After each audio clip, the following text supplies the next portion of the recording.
Baik, saya di sini berdiri sebagai pembicara pertama dari pihak kontra menyatakan ketidaksetujuan kami terhadap mosi yang akan kita perdebatkan pada malam hari ini yang berjudul pejabat pemerintah dilarang untuk menggunakan influencer atau pengaruh media sosial dalam mensosialisasikan kebijakannya kepada masyarakat. Namun sebelum melangkah kepada ranah poin argumentasi yang akan mendukung posisi saya sebagai pembicara pertama dari pihak kontra, di sini saya akan melampiaskan sanggahan saya terhadap poin-poin argumentatif yang telah dikemukakan oleh pembicara pertama dari pihak pro sebelumnya. Pembicara pertama dari pihak pro telah menyampaikan berbagai macam argumentasi yang tadinya dapat digunakan untuk mendukung posisinya sebagai pembicara pertama dari pihak pro. Adapun pembicara pertama dari pihak pro kurang lebih setelah mendengarkan argumentasi selama 7 menit, kami dari pihak pro mendapatkan kurang lebih 2 benang merah yang akan kami sanggah dalam sesi perdebatan kita pada kali ini.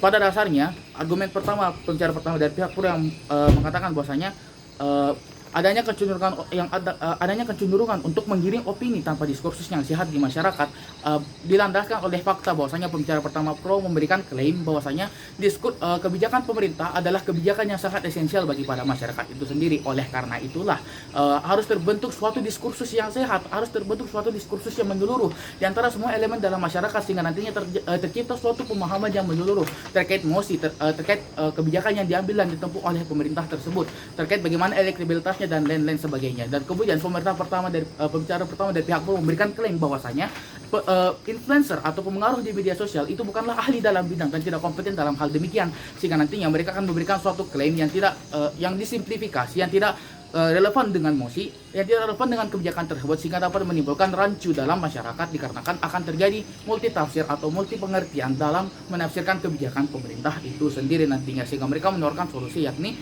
adalah sosialisasi yang dilakukan oleh para ahli ataupun akademisi mengenai kebijakan tersebut. Nah, akan tetapi perlu kita tahu bahwasanya beberapa kebijakan yang menurut status quo yang kami dapat bahwasanya akademisi yang tersedia di Indonesia masih sangat terbatas dan tidak dapat memenuhi kuota yang dapat dibutuhkan yang dapat dibutuhkan bagi pemerintah untuk nantinya dapat mensosialisasikan berbagai macam kebijakan ini dalam skala waktu yang cukup sering nantinya, dikarenakan kebijakan pemerintah yang frekuen, yang sangat sering berubah-ubah nantinya. Jumlah mereka para akademisi ini masih sangat terbatas. Itu pun jumlah akademisi masih harus disaring lagi mana akademisi yang nantinya dapat dipandang cukup untuk melakukan sosialisasi, mana di antara mereka yang dapat membangun suatu diskursus yang sehat di publik, dan mana di antara mereka yang nantinya dapat menimbulkan diskusi yang sehat di antara publik itu sendiri, sehingga nantinya ketika kita memang akan melaksanakan dan merealisasikan mekanisme yang diadakan oleh pembicara pertama dari pihak pro, kami menganggap bahwasanya mekanisme yang diangkat oleh pembicara pertama dari pihak pro itu adalah suatu mekanisme yang tidak dapat dikatakan sebagai suatu mekanisme yang efisien. Mengapa? Dikarenakan jumlah akademisi tidak ada. Kemudian kembali ke status quo bahwasanya masyarakat Indonesia mempunyai pemahaman literasi dan juga minat kepada persoalan saintifik yang rendah. Hal ini dapat dibuktikan dengan skor PISA Indonesia masih rendah, masih di bawah angka 50 negara-negara top di dunia, dan juga angka literasi yang merupakan salah satu angka kedua terbawah di dunia. Hal ini menunjukkan bahwasanya masyarakat Indonesia sama sekali tidak tertarik dengan konspirasi apapun itu yang terkait dengan kebijakan yang bersifat saintifik, kebijakan yang bersifat harus didalami secara kompleks dan sederhana, terkompleks dan juga mendalam. Tetapi masyarakat Indonesia jauh lebih menyukai sesuatu yang bersifat menarik dan juga menghibur. Sehingga itulah kenapa ketika kita melaksanakan mekanisme yang dibicarakan oleh pembicara pertama dari pihak pro nantinya, meskipun memang masyarakat yang dapat dicapai dengan mekanisme ini nantinya hanya sedikit, dan juga kemudian nantinya ketika pun ada masyarakat yang dicapai, pemahaman mereka, understanding mereka tentang konteks yang dibicarakan dan juga mekanisme tersebut tidak akan tercapai. Kemudian argumen kedua dari pembicara pertama dari pihak pro yang menggunakan penggunaan influencer adalah bentuk pertanggungjawaban pemerintah, akan dibahas di akhir argumen pertama saya. Di sini saya mempunyai beberapa argumen. Argumen pertama saya adalah influencer merupakan sarana yang paling efisien. Nah, kita harus mengetahui bersama bahwasanya dalam banyak kasus pemahaman masyarakat yang dibutuhkan untuk terkait suatu kebijakan adalah tentang hal-hal dasarnya saja. Mengapa? Dikarenakan pada beberapa kasus, misalnya seperti kasus prokes atau protokol kesehatan, masyarakat tidak perlu tahu mendalam tentang mengapa bisa protokol kesehatan itu dilakukan dari segi elektabilitasnya dan lain-lain, dikarenakan kemampuan mereka yang masih terbatas, sehingga yang mereka perlu tahu hanyalah hal-hal yang mengenai elektabilitasnya, bagaimana mekanisme perjalanan prokes dari itu sendiri, dan juga hal-hal dasarnya yang menurut kami masih dapat dan juga sesuai dengan kapabilitas influencer untuk disampaikan.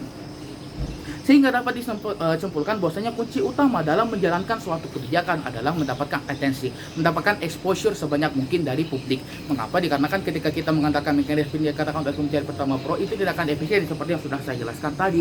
Sehingga kita harus mendapatkan atensi sebanyak-banyaknya dari masyarakat agar nantinya mereka dapat memahami konteks atau dapat mengerti tentang apa kebijakan yang nantinya akan dijalankan oleh pemerintah sehingga kebijakan tersebut dapat terlaksana dengan baik. Nah, itulah mengapa kami memandang bahwasanya kita perlu menggunakan influencer dalam matter ini. Mengapa? Dikarenakan influencer mempunyai pengaruh yang kuat, influence yang kuat yang dapat menarik berbagai macam masyarakat. Bisa dilihat bahwasanya Indonesia adalah pengonsumsi media sosial terbesar di dunia. Kita merupakan pengonsumsi Facebook yang merupakan sarana media sosial terbesar di dunia, peringkat ketiga dari keseluruhan dunia dan merupakan negara yang paling aktif di Twitter di keseluruhan total dunia. Hal ini mengindikasikan bahwasanya kita merupakan negara yang memiliki masyarakat yang sangat aktif di dalam media sosial, sehingga ketika kita melakukan sosialisasi yang tentunya akan memakan waktu yang lama dan juga cara pemahaman masyarakat nantinya tidak akan efisien, akan jauh lebih baik ketika kita mensosialisasikan hal-hal dasar ini kepada masyarakat menggunakan bantuan influencer, dikarenakan masyarakat juga nantinya akan tetap betah dan tetap mempunyai minat yang sangat tinggi untuk menonton dan juga menyaksikan sosialisasi hal ini, dikarenakan masyarakat yang memang mempunyai karakteristik yang tidak suka sesuatu yang terlalu dalam, yang terlalu objek, yang terlalu dalam dan juga terlalu kompleks, dan lebih menyukai sesuatu hal yang sederhana dan untuk menerapkan suatu hal tersebut. Kemudian adapun sanggahan saya terhadap argumen kedua daripada pembicara pertama dari pihak pro adalah dengan penerapan mekanisme di mana kita tetap mengajukan media influencer sebagai seorang pembuat kebijakan nantinya, hal ini tetap mendukung pemerintah untuk menjalankan tugasnya.